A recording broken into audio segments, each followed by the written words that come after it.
Good afternoon, good morning, good evening, whatever time you're listening to this. Welcome to the Chase Carter Concept Podcast. This is where I think of a topic or topics and give you my opinion on them. There's one thing that's been bugging me with this Last Dance. I'm a basketball fan. Listening to The Last Dance, watching it, seeing all the players and all their opinions, their viewpoints on certain situations that happened 30 years ago, and a lot of these wounds appear to be fresh for a lot of these players. A few episodes ago, Isaiah Thomas went on there and acted as the victim, and Isaiah Thomas was a victim of a lot of punishment, but he also dished out a lot of punishment. So I think it's funny when he smiles and but he enjoys it. I remember he went this last All-Star game was in Chicago, and he went on First Take with Stephen A. Smith and Max Kellerman, and just to rile the crowd up. It was like 2 or 3 minutes left in the segment. He just said Detroit better than. He's like, Isaiah Thomas, Detroit, better than Chicago. And the amount of boos, like he likes that attention. He likes all of this attention. And it's funny, but there's also there's one quote that he had, and I'm going to play it right now. Hopefully it comes through. But here's the quote. I'm saying, I didn't make the vote, but y'all voted Scotty as one of the top 50 players to ever play. On my team, it was me. Hold on, you guys had a much better team than that. No. You talking about... Isaiah Thomas was talking about the 50 greatest players, and the media voted for that back in the 95, 6? 96? Yeah, around there, mid-90s. And they voted... And they voted for the top 50 players. And Michael Jordan had Scottie Pippen up there. And his argument for saying it was me by myself and why don't... he's basically saying that his team and his efforts don't get recognized enough in the annals. Everyone talks about Bird, Magic, and Michael, and they don't talk about him and his back-to-back. And what I think is people give him just the amount of respect he deserves. He is arguably the second. Hold on, I gotta sneeze here. Yeah, sorry about that. I might cut that out later. Hopefully you didn't hear that. But he is saying he's being disrespected, and he's not being disrespected. You're being compared to arguably the greatest player of all time. I grew up a Michael Jordan fan, so I think I'm a little bit biased. But you're being to one of the greatest competitors, greatest winners of all time. And you're also being compared to Magic Johnson, one of the best ever. Larry Bird, one of the best ever. So you're going to fall somewhere in that. You're going to fall, and you didn't win as many titles. Like when us normal people who don't play in the NBA, we can't relate to what you guys, to what they experience on the court. So how we have to break things down is we use stats and our eye test, and we also see your accomplishments. That's how we break players down. Players in the NBA have an endless amount of respect for Carmelo Anthony and his talents as a basketball player. And to go against him would be a nightmare. I assume. I would imagine it would be a nightmare to try to play Carmelo Anthony. I would not want to do that. But he hasn't achieved, to what we see on the basketball court, his level of talent and his dominance, what have you, didn't relate into team success. A majority of the time it did relate to team success occasionally, but it didn't relate to championships, and it didn't relate to team success, championships, and so he's not going to get the love that Dwayne Wade gets or LeBron James gets. and that's going to be one of it's like say if Chris Bosh stayed on the Toronto Raptors and just did the whole he wouldn't be considered a Hall of Fame. I mean, he might. I mean, it's hard to go back and see that, but he wouldn't be a lock. He's a lock to get into the Hall of Fame now because he has 2 back-to-back titles. And I'm not comparing. Isaiah Thomas is way better as a player than Chris Bosh. He led a team to back-to-back championships in the middle of one thing I agree with Isaiah Thomas on was that he talked about having to go through Magic, Michael, and Larry to get to his titles. And that is if you want to break down the opponents a player had to go through, that might be the best list.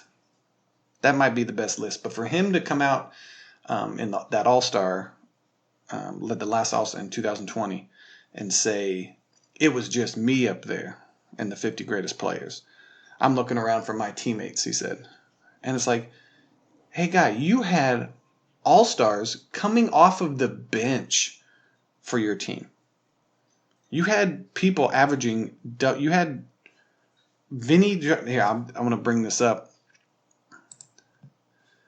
You had so many people. Joe Dumars in the Hall of Fame. His highest, he averaged 23 points a game in 92-93. 20 points a game in 91-92. 19.9. 20 points a game in 1990-91. This guy was an amazing basketball player. I would love to have him on any team. Bill Laimbeer. Before he got into his first few years, he averaged 9, 10, whatever, but he always, how many minutes did he play? Yeah, he didn't even play a lot. Played 22 minutes a game. He had 30, as a rookie, he played 30 minutes, averaged 9 or 10 rebounds, 8 assists, or what was that? 9 points, 10, no, let's see here. Why is this messing up? Of course it's going to mess up right now. Averaged 10 points, 8 rebounds. Didn't play too much his second year or his third year, but then he got drafted to Cleveland, which I did not know about. Everybody is terrible in Cleveland. If I can make a joke there. Then when he came to Detroit his first year, he went up to 13 points, 11 rebounds. Then 13 points, 12 rebounds. 17. Then jumped up to in 83, 84, 17 points, 12 rebounds. The next year, 17 points, 12 rebounds again, 12.4. Averaged 3.2 assists one year. Averaged 13 rebounds one year. Jeez. Played 82 games for 6 seasons. Played 81 games. Then the next season played 81. Then 82. Again, 91, 92 played 81 games. And then 92, 93 he played 79 games. And the following, he played 11 games, got hurt, I'm guessing retired. That was his last year. So for him to say, oh, excuse me, I forgot Vinny Johnson coming off the bench for the Detroit Pistons, averaging in 82-83, 15 points, 3.7 rebounds, 4.3 assists as a guard, coming off the bench in 30 minutes. Then the next season, he played 23 minutes.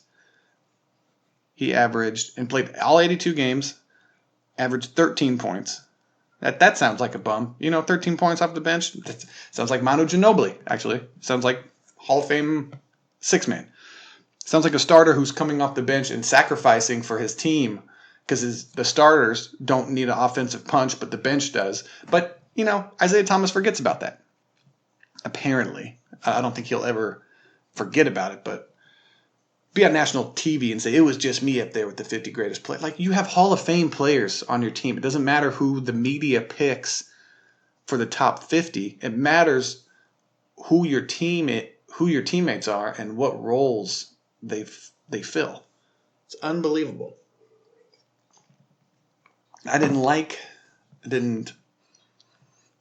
86, 87. When I was born, Vinny Johnson was averaging 15.7 points a game, 3.8 assists. He was coming in and running the second unit. And then Mark Aguirre.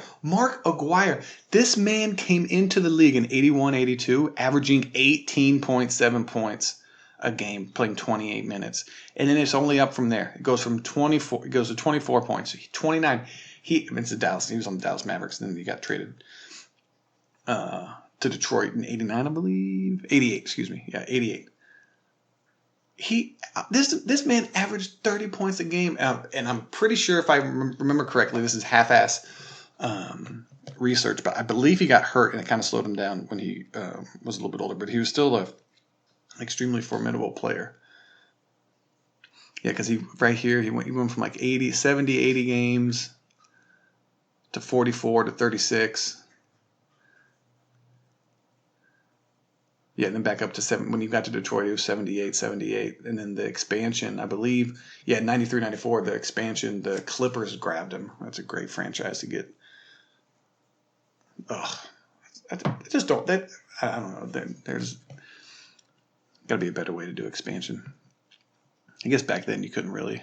Because I know that you could lock players when they expanded the teams in 93, 94, which is coincidentally when Jordan went 72 and 10 with the Chicago Bulls. The league was more diluted.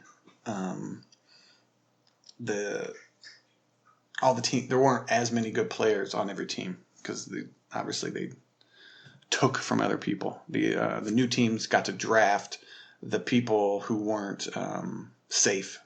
So you got to say, I forget what it was. It was like 5 or 6 players you got to lock or hold, like make sure no one could draft them, and then the 2 expansion teams got to just pick from the litter. So they got some pretty good players out of that. But it's like this dude for the Detroit Pistons was averaging 15, 5, 14-1, 14-2 the next season. And then, granted, Michael Jordan, he had Scottie Pippen on the team. He had Scottie, and that's fine. I mean, Scottie Pippen averaged, what was that 1 year? I want to see what that 1 year was. I want 90s Bulls here. 90s Bulls per game. Okay, in the year that the Chicago Bulls beat the Detroit Pistons and Isaiah Thomas, he didn't have any of the top 50 players, which is subjective, doesn't matter.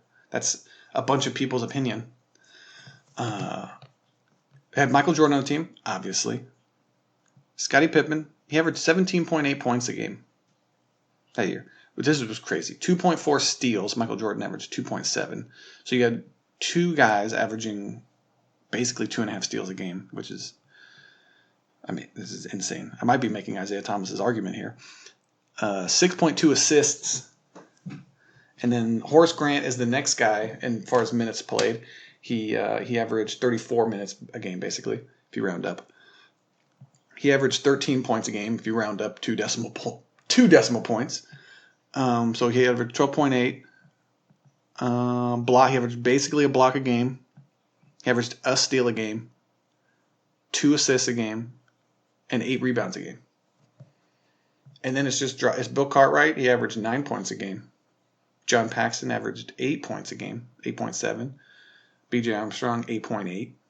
Stacey King, 5.5. Do these sound like he had Scottie Pippen on his team. And you can argue, if Scottie Pippen didn't learn from Michael Jordan, would he be? Michael Jordan's going to be Michael Jordan regardless. Now, whether he won 6 championships, 2 3-peats or whatever, is up for debate. But Michael Jordan's going to be Michael Jordan. He's going to be one of the best players of all time. He may not be one of the greatest winners of all time, but he's going to be one of the best players. His game is good. He came into the league given Larry Bird and arguably one of the greatest Celtics teams a run for their money. So he's going to be him regardless. But is Scottie Pippen going to be that under his mentoring and then under Phil Jackson? Like, if Phil didn't show up and kind of guide these people in these directions, you can say that they may or may not have won. They're going to win they're going to win a championship or two, but to say they would win all of those is, I don't know, it's ridiculous. But Jordan's going to be Jordan. Is Scottie going to be Scottie? We don't know. Is Horace Grant going to be Horace Grant? We don't know. And then all the rest of them are really, really good role players, but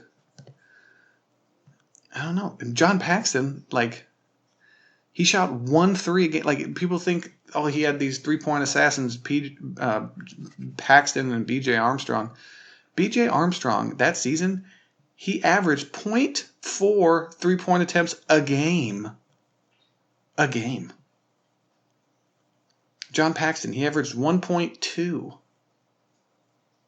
Craig Hodges, 3-point shooter, he played 11 minutes a game.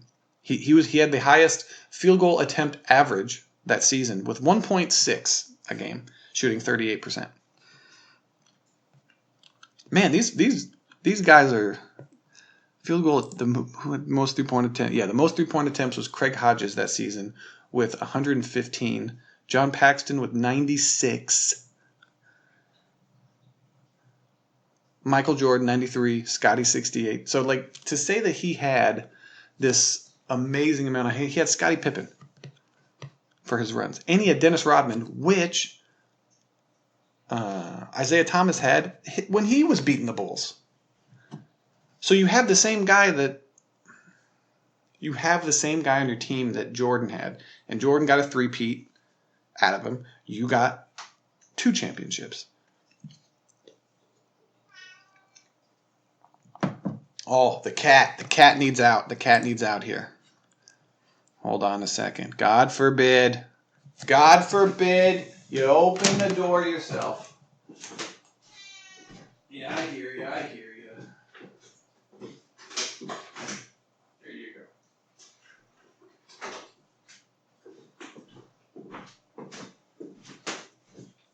I'm at my girlfriend's house recording this right now.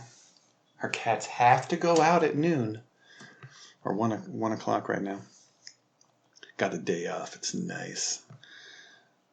And I've always wanted to start a podcast. So this is the podcast. It's going to be me talking about these things. So where was I? Back to me talking about one of the greatest basketball players of all time, Isaiah Thomas, and how he's wrong on one little subject. But I think it's because to be that level of great, like Isaiah Thomas was, you have to have a chip on your shoulder. You have to have a form of arrogance to you, a form of confidence. Like, hey, it was me. I did this type of deal. And I'm not saying that that's right or wrong, but that's opening you up. Like, Michael never talked, like, as great as he never put himself, when he talked to the media about his echelon, he's better than Magic, he's better than Bird. He said he always wanted to be considered one of the greats, and he'll let people decide. Because obviously there's no way you can compare eras, and who's the greatest winner is Bill Russell. So there's no way, Wilt Chamberlain, there's no way you could compare these guys. And then the level of competition is different for each player. And so that's when, like, you won in your era. What did you do when you won in your era? Who did you have to go against? And that's how people balance out who the greats are. And, like, Isaiah Thomas feels as if he's being slighted, and he's not being slighted, to say the least. He's just the fourth in that era. He's the fourth best dynasty point guard, or dynasty leader, I guess you can say, out of the 4. He's one of the 4. If in that era, if you want to build a Mount Rushmore of championship teams, it'd be Bird, Magic, Isaiah, and Jordan. And then he complains about this stuff. Like, he didn't get on the dream team, but like, if nobody liked you, why would they want you on the team? You make comments about Magic Johnson, about him and AIDS, but, like, it's an uneducated comment, but you made those comments. And back then, everyone was making those. I mean, so that's not really fair. Everyone's like, how did he, what? They didn't even know. Nobody knew, really. even doctors. You make that comment, you agree with the racist statement that Dennis Rodman made about Larry Bird. So Larry Bird's not going to like you. So I would clarify, Dennis Rodman said if Larry Bird was black, he'd be considered an average player, saying that the media is hyping up Larry Bird because he's white. And it's like they're in Boston's has been known to have an extremely racist community. Just reading stories about what Bill Russell had to do, and he played for the team. Can't even imagine. But for someone to come out and say that, and then Isaiah Thomas agreed with it, it's one of the most disrespectful things you can say to a man. The only reason the media hypes you up as one of the greatest players of all time is because you're white, because you're good and you're white. So they're going to think of you. It's like, no, this man won championships, multiple. So what? And was competing with the best of them his entire career. Then you want to go to Michael Jordan and then disrespect him. And he just recently put Michael Jordan as fourth. Michael Jordan's not the best player. He's not the second best player. He's not the third best player. He's fourth. And then you're why am I getting left off the dream team? And there's some stuff between him and Scotty I didn't even look into or know about. So it's like, of course you got left off the dream team. The top players didn't like you. Nobody liked you, it seems. And it's just, he comes off as a nice person. And then he's in the mid. Well, I also think people, and I'm just, talking out my ass here. I have no idea. But it seems like he's kind of going back and forth. He's playing the middle. There's interviews of him saying, like, that's how he felt at the time. I'm not going to apologize for it. Was it the right thing to do? No. Were we wrong? He said yes. So you can't say, I'm not going to apologize for something. That's like like if you commit a crime. Say if you and your friend got into an argument and you two got mad and you punched your friend in the face and you wouldn't apologize for it, but you said you were wrong. But I'm not going to apologize because that's how I felt at the time. It's like, no. You don't get to walk around and be in the middle. You don't get to appease Detroit Pistons fans by saying, yeah, we don't apologize. I'm not going to apologize. Were we wrong, though, looking back on it? Yeah. And then so you're trying to get these two sides, these two, not fan bases, but these two sides. You're trying to get both sides here. You're trying to walk that line in the middle, and you can't. So then when Bill Laimbeer came out and said, I don't apologize to him, I'd walk off the court again. He said the Chicago Bulls said we weren't real champions. And the Chicago Bulls when they were coming up, they were like the whiny, bratty team that thought about excuses just like everyone else. And then they realized, hey, we need to become something different. They became something different. And they learned from the Detroit Pistons. Like, without the Detroit Pistons, the Chicago Bulls don't become the Chicago Bulls. Just how the Detroit Pistons aren't going to become that without the Lakers and the Celtics. And the Lakers and the Celtics aren't going to be without that competitiveness with each other. So it's like all of this stuff builds up. It builds up and it builds up and it builds up. And it gives us the great basketball talent, the great basketball viewing experience. And then it's so much fun to debate. Even though I'm not debating, I'm just talking into a microphone by myself. Well, I'm not by myself. I got a cat right there on the couch. The other one left. But I don't know. The Last Dance documentary it's good so far. A lot of it has been covered, and Michael Jordan had these videos that came out like once every year, basically, in 91 and 2. There's Michael Jordan's Playground, and it chronicled airtime. I remember getting these VHS tapes, and a lot of that footage is on there. A lot, like bits and pieces of his interviews. Like when Chuck had the Gatorade in his hand. Sometimes I dream that he is me. I just want to be like Chuck. I mean, Mike had that. It had like a lot of the Dream Team footage, that practice footage I saw when I was 10 years old. All of that, besides Magic Johnson throwing the ball into the stands, all of that footage was in those pieces of it was in there. It wasn't as long, but it was like extended clips of it. One of the things I liked is nobody knew nobody knew who John Stockton was. I was watching some documentary on the whole thing, on the whole Dream Team experience, and it went on. The bus was stuck in traffic in Barcelona. I think it was Barcelona.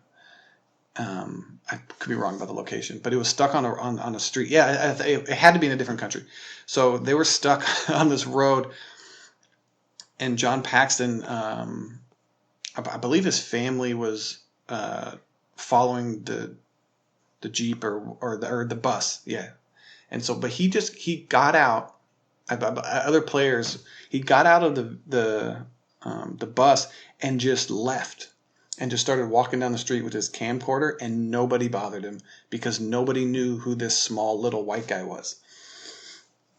And I believe it was David Robinson or Karl Malone. I can't remember who was telling the story, but they were just so jealous of the fact that he could just disappear in the middle of a crowd.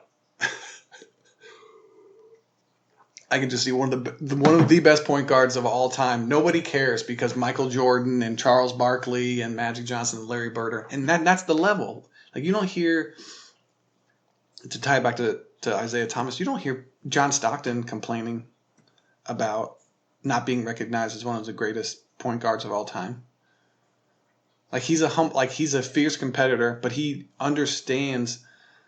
I believe he understands anyway. I haven't talked to the man, but it seems like he doesn't have this resentment of, hey guys, look at me. Hey, look at me. Hey, look at me.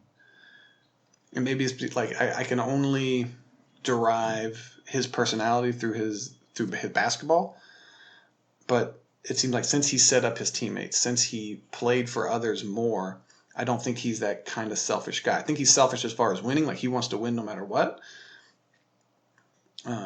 A lot of when I hear players talk about some of the most competitive people, who's the guy that's competitive or chippy that you wouldn't, and every time I hear John Stockton's name, how he would hit people coming through you'd come through the lane and this they couldn't now they can't impede your progress, they can't get in front of you, but before they used to elbow you, push you, get you off your route and slow you down, so when you came off screens the timing would be off. And there's just endless stories of him just beating the crap out of people. He was the smallest dude on the court. So it's just, I don't know. I don't know where I was. Oh, yeah, so John Stockton. Yeah, it was just interesting to see the documentary and all the behind-the-scenes footage. The guy playing quarters, that I've never seen before. That's new.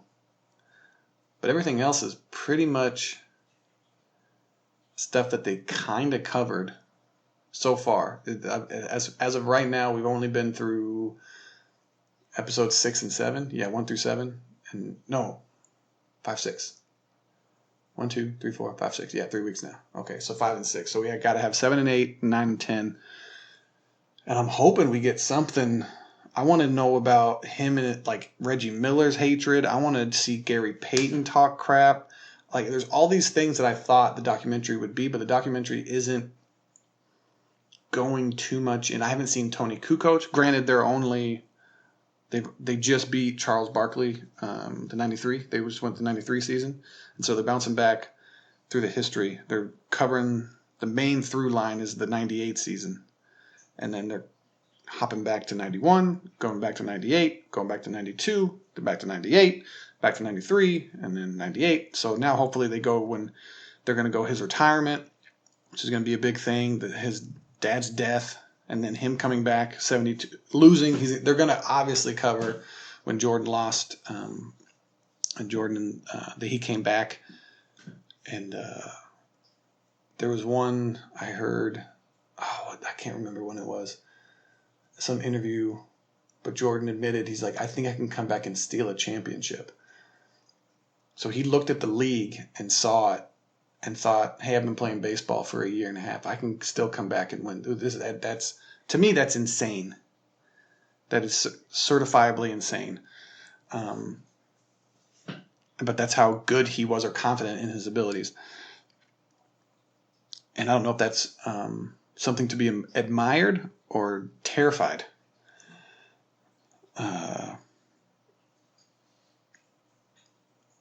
So I just don't know what they're going to show us that we don't already know. We knew about Michael Jordan's gambling. We knew about all this stuff. I knew about that book with the golf. I saw it. I knew Sam Smith's book, The Jordan Rules.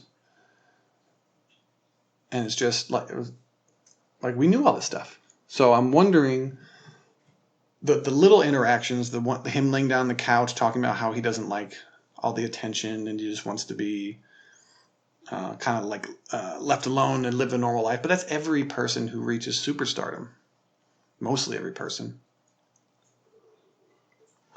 They take for granted the little things that average people can do, but average people look at that. It's whatever you don't have is what you want in life, I think. And with that, I don't have a podcast, so I wanted a podcast. And now I do one from my girlfriend's kitchen while the cats are meowing at me to get out of the house, or in the house, or food. But I don't feed them because they're kind of fat, so they just give meals. Don't tell my girlfriend that. She doesn't know about that. But that's about 30 minutes. That's my opinion on Isaiah Thomas and The Last Dance documentary so far. Again, we're episode 1 through 5, 6? Yeah. So you guys have a good day. Hope everything's going good. And I will check back in next Tuesday. You have a good one.